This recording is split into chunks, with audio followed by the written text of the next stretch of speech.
Welcome to the Settle Your Side Hustle podcast.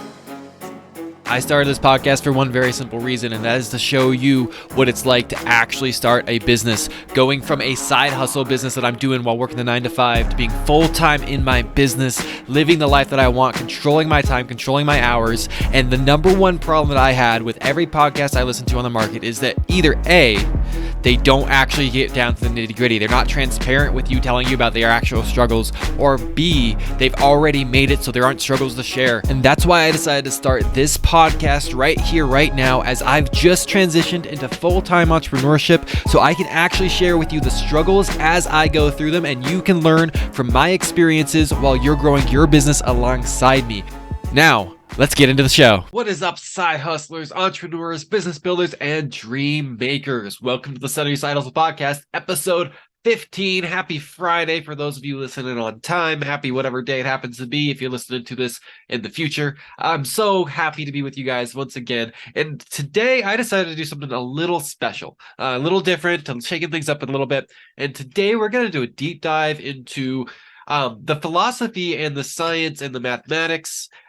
I know that sounds scary, but I promise I'm going to make this simple for you, that built the brand of Settle Your Side Hustle. See, Settle Your Side Hustle as a brand, as an angle, all started with my 14-day Settle Your Side Hustle challenge, where I help people decide what their side hustle should be given their situation, their circumstances, their income, their free time, their interests. All these factors get boiled into this challenge, and they help you decide what side hustle you should be focusing on. So the Settle Your Side Hustle challenge, 14-day challenge, is what the name of this brand came from. It's where all of this started. And today I thought I'd do something really cool, and I just start walking you guys through what the Settle Your Side Hustle challenge teaches. So this is going to be like an overview. It's not a replacement for the challenge. You definitely still should do the challenge if you're in this position, but it is a quick overview of what you can expect, and hopefully something that if you decide, no, I'm not going to do the challenge, you can still get some value out of this. It's a simplified modification of the Settle Your Side Hustle challenge,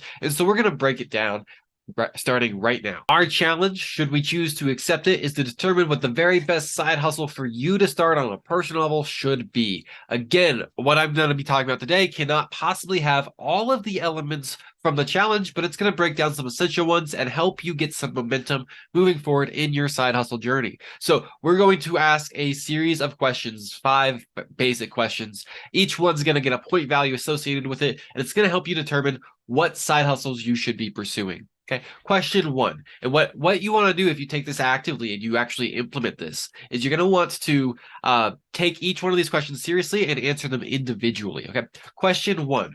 What are things that you enjoy doing? These are not necessarily things you're good at. These are not necessarily things that can make you money. These are not necessarily things that can be a business.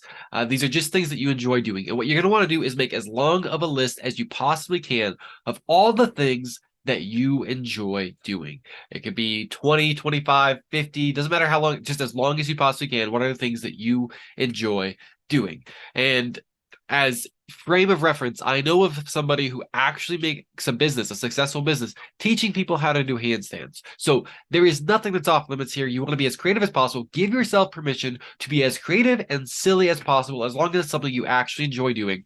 Make your list of things that you enjoy doing. Question 2. What are things that you're good at?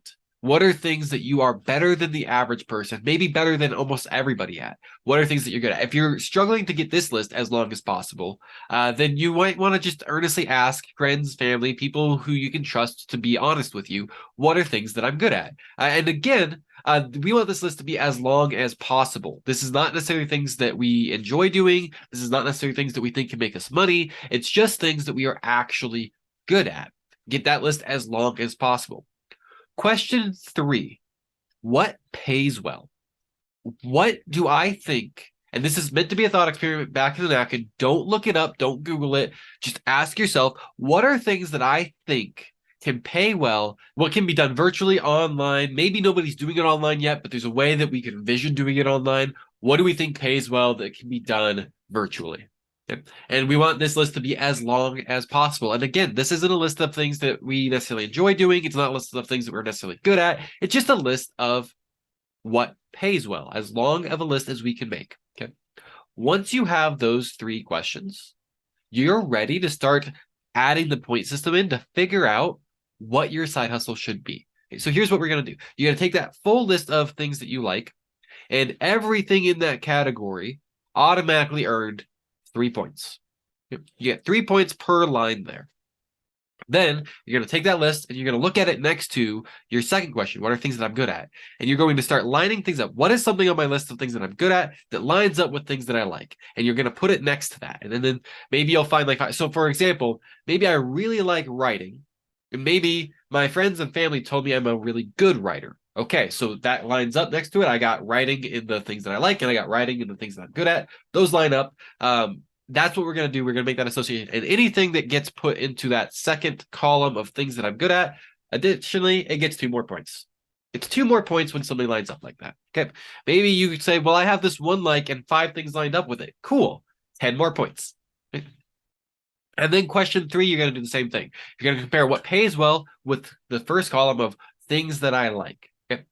What pays well with things that I like. And if it lines up, then you're going to write it down and it's going to get an additional 3 points. Okay. So with that writing example, I like writing. People tell me that I'm good at writing, and copywriting is actually a profession that I could get paid well in. Okay. So I like writing. There's 3 points. I'm good at writing. There's 2 more points. Copywriting, there's 3 more points. Okay. And then if you get a bunch of different ones in the what pays well, those actually going to make themselves their own categories. So writing, copywriting, writing, ghostwriting, writing, editor. That's kind of those, they end up making their own columns. And then you got 3 points, 2 points, 3 points. Okay. Now we're going to start asking some questions that are going to start removing points. So question number 4 that you're going to ask yourself is, on this column, on this profession that I just found, writing, copywriting, this section 3 is the side hustle. It's the industry.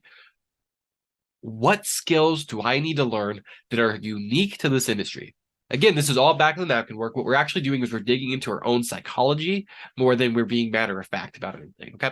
So what are things I need to learn how to do in order to make this industry work? And when you do this, I want you to think, what's unique to this industry? So if there are things that you look at and you're saying, well, with every business, I'm going to need to learn how to collect payments. Okay. So don't include that.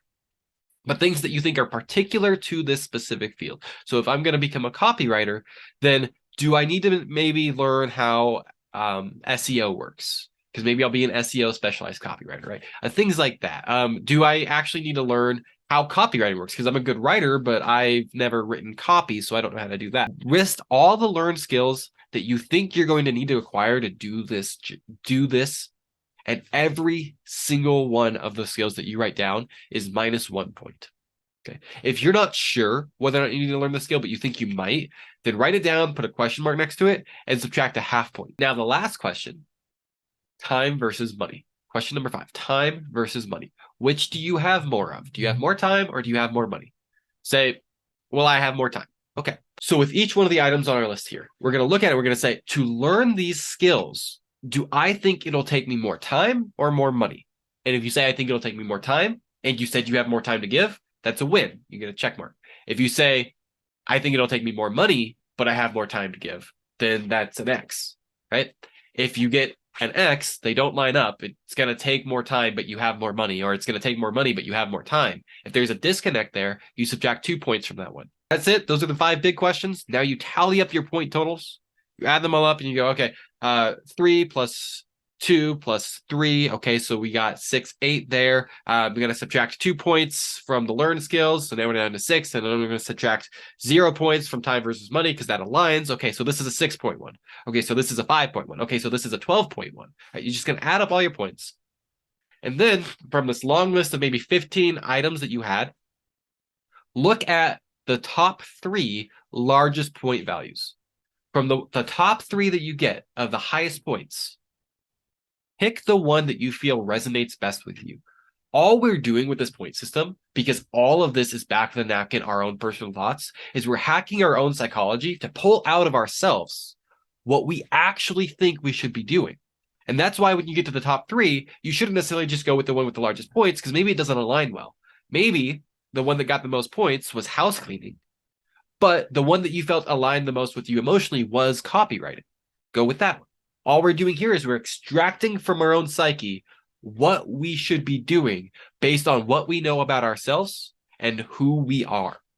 And once we do that, now we found something that aligns with us and aligns with our goals, aligns with our trajectory, and you can go ahead and move forward on that. If you guys want to dig deeper into this one, I'm going to switch things up. I got a new free gift for you today. If you want to dig deeper into this and really break it down and figure it out, then I invite you to join the Settle Your Side Hustle Challenge. I have the link to that in the descriptions. You can get into that and you can learn exactly what your side hustle should be doing. It's a 14-day challenge where I walk you through this and I get a lot deeper and I give a lot more value than I could possibly give in the time span of a podcast episode. This is all I have for you guys this week. Love you so much. I'll talk to you on Monday.